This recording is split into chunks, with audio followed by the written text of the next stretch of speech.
तर बघू शकता आपण खूप सोप्या पद्धतीत आणि खूप छान अशी रेसिपी बनवणार आहोत. तर चला सुरुवात करूयात. हाय, हॅलो, नमस्कार. तर तुमचं सगळ्यांचं एकदा आपल्या एका नवीन ब्लॉग्समध्ये, एका नवीन रेसिपीमध्ये खूप सारं स्वागत. तर आज आपण एक ढोबळी मिरचीची रेसिपी करणार आहोत आपण. तर चला उशीर न करता रेसिपीला चालू करूयात. आणि तुम्ही जर माझ्या चॅनलवरती नवीन असाल तर चॅनलला नक्की सबस्क्राईब करा.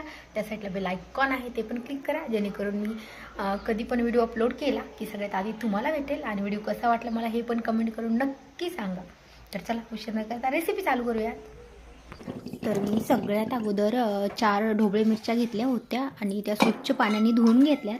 काय झालं, मार्केटमधून मी 4 दिवस झालं भाजी आणलेली होती, पण माझ्याच्यानी काही करणं नाही झाली. तर थोड्याशा लाल झालत्या, तरी म्हटलं चला करूयात. तर मग मी 4 मिरच्या घेतल्या, त्यानंतर स्वच्छ धुवून कट करून घेतल्या. तर आपल्याला ही मिरच्या, आपण ढोबळी मिरची आहे ही शेंगदाण्याचा कूट भरून पण करू शकतो. तर मला आत्ता शेंगदाण्याचा कूट भरूनच करायची आहे. आणि आपण छोटे छोटे तुकडे करून पण ती भाजी करू शकतो. तर मला तशी जास्त नाही आवडते, तर त्याच्यासाठी मी शेंगदाण्याचा कूट भरूनच भाजी करणार आहे. तर त्याच्यासाठी 4 मिरच्या मी कट करून घेतलेल्या आहेत आणि शेंगदाण्याचा कूट पण घेतलेला आहे मी. तर त्याच्यामध्ये 3 ते 4 पाकळ्या मी लसूण पण बारीक करून घेतलेला आहे अगोदरच. आणि त्याच्यामध्ये नंतर मी थोडंसं मीठ टाकते आणि थोडीशी हळद टाकणार आहे. आणि त्याच्यामध्ये थोडंसं आपल्याला मसाला टाकायचा आहे, म्हणजे फक्त लाल तिखट नाही तर तो मिक्स मसाला होता. तर मी तो मिक्स मसालाच त्याच्यामध्ये 1 टेबलस्पून ॲड केलेला आहे. तर ते आपल्याला पूर्ण पाणी टाकून मिक्स करून घ्यायचं आहे. खूप पातळ पण नाही करायचं आणि खूप घट्ट पण नाही करायचं.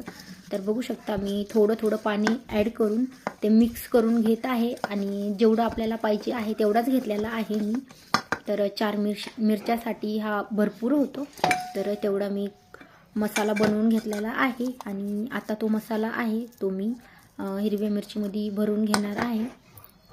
थोड्या थोड्या लाल झालेल्या आहेत, तर आपण त्याच्यामध्ये व्यवस्थित भरून घेऊयात 4ही मिरच्यामध्ये पण. आणि थोडा जर उरला तर आपल्याला जे मिरची शिजवताना जे थोडंसं पाणी ॲड करायचं आहे, तर आपण त्याच्यामध्ये थोडासा जास्तीचा मसाला राहिला तरी पण आपण त्याच्यामध्ये टाकू शकतो. तर तसं मी सगळ्या मिरच्यांमध्ये मसाला भरून घेत आहे. आणि नंतर आपल्याला त्याला फोडणी घालायची आहे. तर बघू शकता मिरच्यामध्ये मसाला भरून 2 मिरच्यामध्ये भरून झालेला आहे. आणि आता मी 3ऱ्या मिरचीमध्ये पण भरून घेते. खूप जास्त वेळ नाही लागत, ही रेसिपी फक्त 5 मिनिटामध्ये तयार होती. आणि आपल्याला जर घाई वगैरे असेल कुठं जायची तर आपण अगदी 5 मिनिटात ही रेसिपी करू शकतो. तर त्याच्यासाठी मी 4ही मिरच्यामध्ये पण कूट भरून घेतलेला आहे. आणि एक कढई ठेवली, त्याच्यामध्ये 1 पळी तेल ॲड केलेलं आहे. आणि त्याच्यामध्ये अगदी थोडीशी मोहरी टाकलेली आहे, कारण की फोडणीमध्ये मला लसूण टाकायचा होता, पण मी तो शेंगदाण्यामध्येच बारीक केलता. तर आता मी त्याच्यामध्ये मिरच्या आहेत त्या तेलामध्ये तर थोडंसं 2 मिनटं, अगदी 1 ते 2 मिनटं छान असं परतून घ्यायचं आहे. आणि नंतर थोडंसं आपल्याला ते झाकून ठेवायचं आहे. तर बघू शकता त्याला लगेच थोडंसं पाणी सुटतं आपण जर झाकून ठेवलं तर मी अगदी पलटून घेणार आहे. आणि नंतर त्याच्यावरती 2 मिनटासाठी झाकण ठेवणार आहे. मी अगोदर पाणी वगैरे काहीच नाही ॲड करणार आहे. तर चला आता आपण झाकण ठेवून घेऊया. आणि झाकण ठेवल्याच्या नंतर आपल्याला अगदी 1 ते 2 मिनटामध्ये लगेच मिरच्या बघायच्या आहेत, कारण की जास्त वेळ जर ठेवल्या तर त्या करपू शकतात. कारण की मी त्याच्यामध्ये पाणी वगैरे काहीच ॲड केलेलं नाही. तर आत्ता मी पूर्ण दुसऱ्या साईडने पलटून घेतलेले आहेत. आणि जो शेंगदाण्याचा मसाला होता तर तो थोडासा माझ्याकडनं राहिला होता, तर त्याच्यामध्येच मी थोडंसं पाणी ॲड केलं आणि ते पाणी पण ह्याच्यामध्ये टाकलं. आणि आता आपल्याला अगदी अजून 2 ते 3 मिनटासाठी छान झाकून ठेवायचं आहे. तर बघू शकता छान असं चटचटीत तेल वगैरे सुटलेलं आहे. तर अजून पण मला थोडंसं त्याला झाकून ठेवायचं आहे 2 मिनटासाठी.